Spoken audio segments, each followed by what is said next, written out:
6 মাস থেকে 2 বছর বয়সী শিশুদের সেরেলাক্স খাওয়ানো অনেক প্রয়োজন। আর সেটা যদি হয় বাসাতে বানানো হোমমেড হেলদি, তাহলে তো কোনো কথাই নেই। সেরেলাক্স বানাতে কি কি উপকরণ লাগে এবং বানানোর পদ্ধতিটি আজকে শেয়ার করব।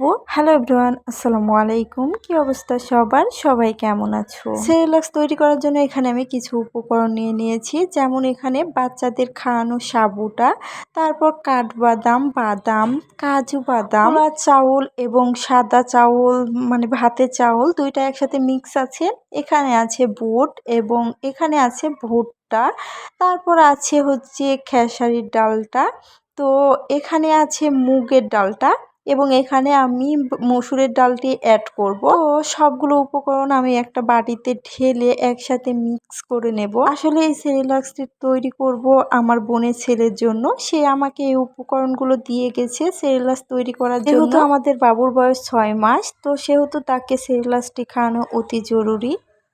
এই বয়সে দুধ খাওয়ার পাশাপাশি এবং সাবু খাওয়ার পাশাপাশি সেরেলাক্সটা খাওয়ানো অনেকটাই জরুরি। আসলে সেরেলাক্স কিন্তু বাইরেও কিনতে পাওয়া যায়, কিন্তু আমার কাছে মনে হয় বাইরে কেনার চাইতে বাড়িতে বানানোটাই অনেকটা হেলদি হয়। কারণ বাইরেরটা যেহেতু তারা সেল করে, সেহেতু তার ভেতরে কোনো না কোনো মেডিসিন অবশ্যই মিক্স করে, যেন সেরেলাক্সটা অনেক দিন ধরে ভালো থাকে। তার চাইতে বাসাতে বানাইলে অল্প করে বানাতে হবে, ফুরিয়ে গেলে আবার বানানো হবে, আর সেটা হেলদিও হবে।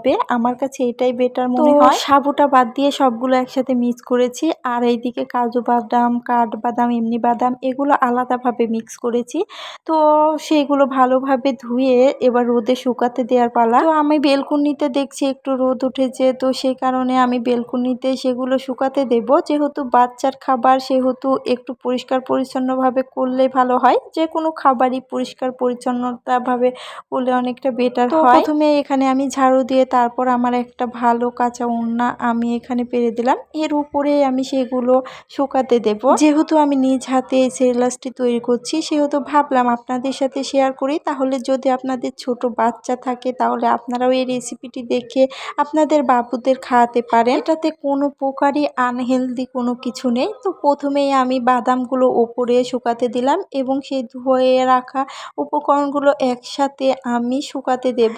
এগুলো কিছুক্ষণ পরপর হাতের সাহায্যে নাড়াচাড়া করে শুকিয়ে নিতে হবে। তোমরা চাইলে কিন্তু এই উপকরণগুলো আধা ঘন্টার জন্য পানিতে ভিজিয়ে তারপর ধুয়ে শুকাইতে দিতে পারো, কিন্তু যেহেতু আমি এগুলো হালকা আঁচে ভেজে নেব, সেই কারণে আমি এখানে আধা ঘন্টা ভিজিয়ে রাখিনি। এটা হলো সেরেলাক্স তৈরির প্রথম ধাপ, আর পুরো ভিডিওটি দেখাতে হলে অনেক লং হয়ে যাবে ভিডিওটি, সেই কারণে পুরো ভিডিওটি দেখাইনি। তো নেক্সট ভিডিওতে অবশ্যই বাকিটুকু দেখাই দিব।